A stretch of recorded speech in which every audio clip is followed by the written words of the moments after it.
मला कधीच वाटलं नाही की मी पॉलिटिक्समध्ये जाईल.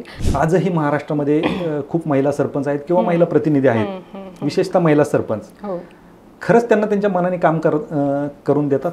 महिला सरपंच असते आणि तिथे पतीचा वावर जास्त असतो. समाजसेवा ही केवळ एक जबाबदारी नाहीये, तर ती एक संधी आहे लोकांसाठी चांगलं काम करण्याची. ठीक आहे, निवडणूक लढवायची आहे, पण मला सदस्य नाही व्हायचं, तर मला सरपंच व्हायचंय. मला राष्ट्रवादी काँग्रेस पार्टीच्या युवती कार्याध्यक्ष पदाची संधी दिली. भावी आमदार कधी विचार केला?